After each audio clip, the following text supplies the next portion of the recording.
जय हिंद दोस्तों, सैनिक समाचारों में आपका हार्दिक स्वागत है। सबसे पहले हेडलाइंस में थोड़ी दुख भरी खबर।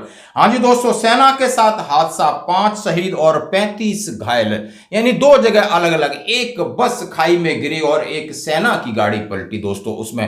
और इस तरह के साथ पीसीडीए ने ओआरओपी 3 की पेंशन का संशोधन कर दिया है। कोरिजेंडम पीपीओ भी जारी कर दिए। अपने अपने पीपीओ चेक करें, खुशखबरी बात, और अपना बेसिक पेंशन बढ़ोतरी जरूर करें चेक। हम आपको दिखाएंगे एक नमूना। और जेएसयू जवानों के लिए एक नई गाइडलाइन। हाँ जी दोस्तों, 26 पेज की एक गाइडलाइन है। इसके अंदर क्या क्या है मैं पूरा बताऊंगा, A to Z, वो भी हिंदी में है, आसानी से समझ सकते हो। इसलिए उसको प्रिंट आउट निकाल के रखे। देखो हमने प्रिंट आउट लिया है, पूरा का पूरा रखा है आपके सामने। और बात करूंगा, AWPO ने जॉब नोटिफिकेशन सितंबर के लिए जेएसयू जवानों के लिए निकल गए हैं।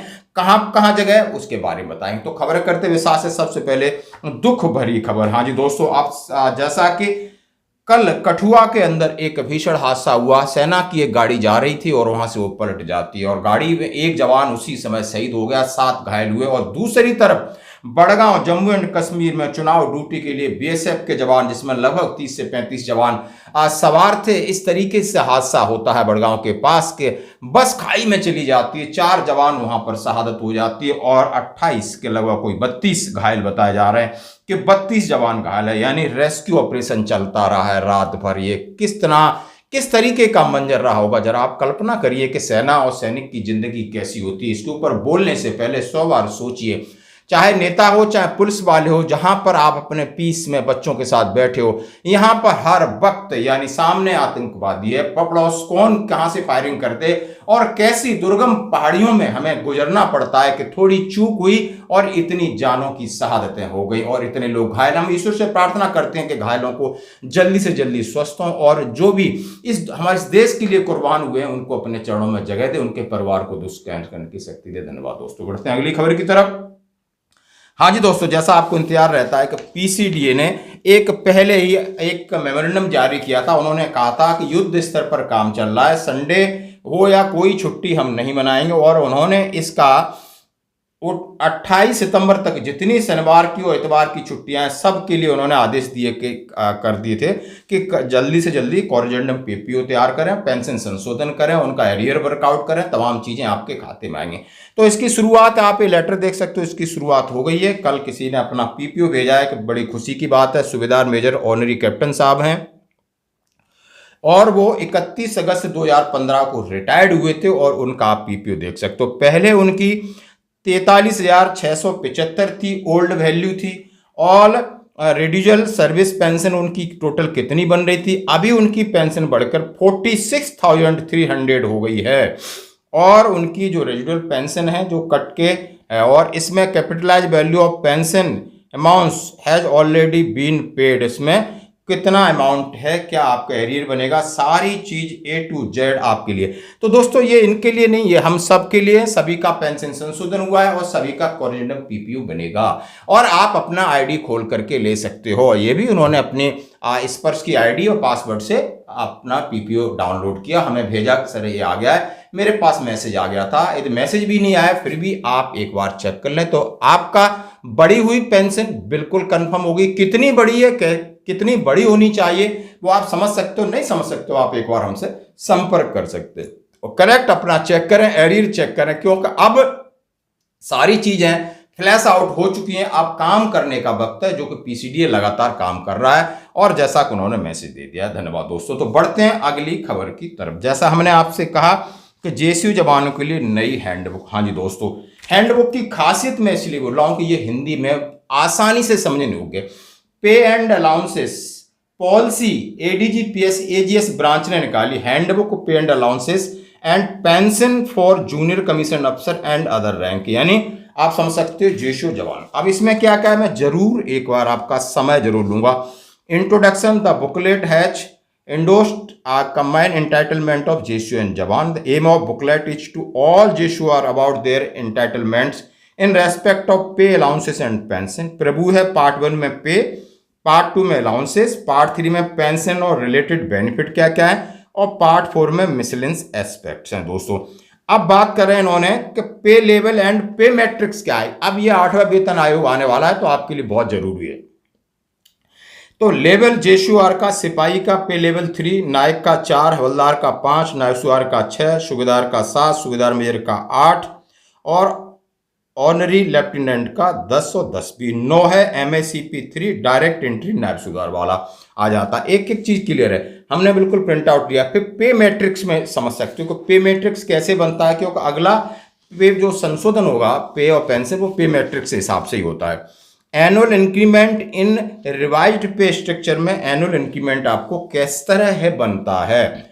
फिक्सेशन ऑफ पे ऑन प्रमोशन या upgradation on after first day of January 2016 के बाद आपकी पे का फिक्सेशन है वो किस तरीके से होगा, उसका क्या तरीका है। Option for date of next DNI यानी नेक्स्ट इंक्रीमेंट का आप ऑप्शन कैसे सिलेक्ट कर सकते हो। बिल्कुल हिंदी अंग्रेजी में मिक्स लैंग्वेज है, जबरदस्त है भाई। आप समझ सकते हो कि क्या क्या तरीका है। इलस्ट्रेशन बेसिक पे कैसे कैसे निकाली जाती है इसमें, जो कि रिफिक्सेशन ऑन DNI बोलते हैं, उसके बारे में। MACP में क्या क्या नियम बदला हुआ है। हाँ जी, MACP। और सिपाही हैं तो उसके लिए क्या क्या प्रावधान है। यदि आप सिपाही हैं तो आपको नायक कब बनना है, MACP हवलदार कब बननी है, नायबसवार रैंक कैसे मिलेगा, वो क्या चीज़ है। डायरेक्ट एंट्री हवलदार के लिए जो भी कंडीशंस हैं अलग अलग इसमें दिया हुआ। फिर समरी ऑफ अलाउंसेस यानी आपको DA इंडेक्स कैसे मिलता है, सेमी DA है।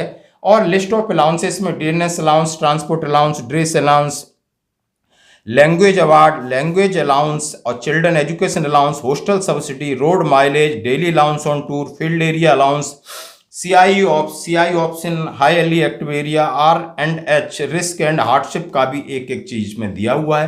Para jump instructor, tutorial instructor, deputation deputy allowance, para reserve, special forces, protection, सब में से अलग अलग टाइप हर एक अलाउंसेस दिया हुआ है एजुकेशन से लगा करके। आपका CI का, फील्ड का, यूनिट का, बच्चों का एक एक अलाउंस के बारे में जानकारी दी है। मॉनेटरी अलाउंसेस सब कुछ दिया हुआ है। फिर आप पेंशन पे आ जाते हैं। डेफिनेशन ऑफ रिकॉग्निबल इन्वेंट्स के पेंशन में क्या क्या चीज शामिल होती है। Calculation of pension, commutation of gratuity, सारी चीज आप कम्यूटेशन ऑफ ग्रेचुटी कैसे, सर्विस पेंशन कैसे, न्यूनतम सर्विस कैसे, क्या क्या चीज शामिल होती है। Minimum qualifying service for earning retiring pension, कितनी सर्विस चाहिए, सेवा। कम्यूटेशन ऑफ पेंशन के लिए क्या दिया, पेंशन का रूपांतरण यानी, और इसमें जो आपकी पेंशन की जो टेबल है वो भी दी हुई है। फॉर्मूला फैमिली पेंशन के बारे में, ऑर्डिनरी पेंशन, साधारण पारिवारिक पेंशन, स्पेशल फैमिली पेंशन, विशेष पारिवारिक पेंशन, लेवलाइज फैमिली पेंशन और उदारीकृत पारिवारिक पेंशन, इसके बारे में दिया है। Category for the purpose for grant of family pension, किस कैटेगरी में कब आते, कब मृत्यु होगी, क्या होगा, नेक्स्ट ऑफ किन कैसे होगा, किसकी जिम्मेदारी होगी। फिर और उसके बाद enhance rate of ordinary family pension के बारे में पूरी डिटेल दी है। और इन्होंने दिया कि disability and bar injury elements के बारे में दिया है। डिपेंडेंट पेंशन, कौन कौन से डिपेंडेंट आपके पेंशन के अथराइज हैं, उनकी आपने पहले क्या प्रक्रिया करनी। Additional pension for 80 years age and above, 80 साल के ऊपर होने के बाद आपकी पेंशन किस तरह बढ़ेगी।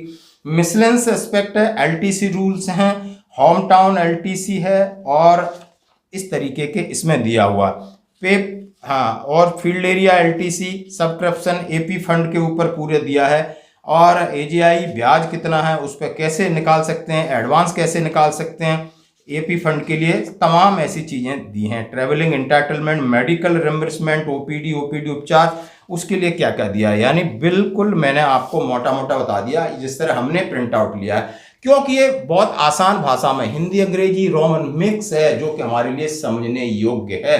इसलिए आप जरूर मुझे व्हाट्सएप पे मैसेज कर देना, यदि फ़ोन करने की जरूरत नहीं कि सर मुझे ये PDF चाहिए, मैं 100% आपके पास तक ये PDF पहुंचाऊंगा। दोस्तों ये मेरी जिम्मेदारी बनती है। अब बढ़ते हैं रोजगार की तरफ। आर्मी वेलफेयर प्लेसमेंट ऑर्गेनाइजेशन सितंबर 2024 का नोटिफिकेशन निकल चुका है, हर महीने निकलता है। अब इसमें कहां पर जगह है, जैसा सीधा लिखा है vacancy available for September 2024 army welfare placement organisation. अब इसमें JSUR की मैं बात करूंगा। अब इसमें दिया है सिक्योरिटी अफसर, 55 साल उम्र है, 5,40,000 का पैकेज है। AWPO जलंधर में इसकी वैकेंसी है। प्रोजेक्ट मैनेजर है, ऑर्गेनाइजेशन मैनेजर है, सिक्योरिटी अफसर है, अलग अलग जगह पर सिक्योरिटी अफसर और प्रोजेक्ट मैनेजर है, सबकी लगभग 5.5 लाख इसकी सैलरी है। उनके कॉन्टैक्ट नंबर दिए हुए हैं। जवानों के लिए कुछ HMT है, टेक्निकल चीज़ें हैं, और आर्मी सिक्योरिटी गार्ड की वैकेंसी है, सिक्योरिटी गार्ड की वैकेंसी अलग अलग हैं, जहाँ पर आप समझ सकते हो भोपाल में है, सूरत में है, कलकत्ता, कोची, बेंगलोर में। और कईयों का पैकेज 3,31,000, 3,36,000, 3,09,000, 2,40,000। AWPU जहाँ आपने कांटेक्ट करना है उनके कांटेक्ट नंबर दिए, तो आप इसको भी आप चाहिए आप मुझे मैसेज करोगे, हम आप तक जरूर पहुंचाएंगे दोस्तों। तो ये थी आज की खबरें, बने रही हमारे साथ।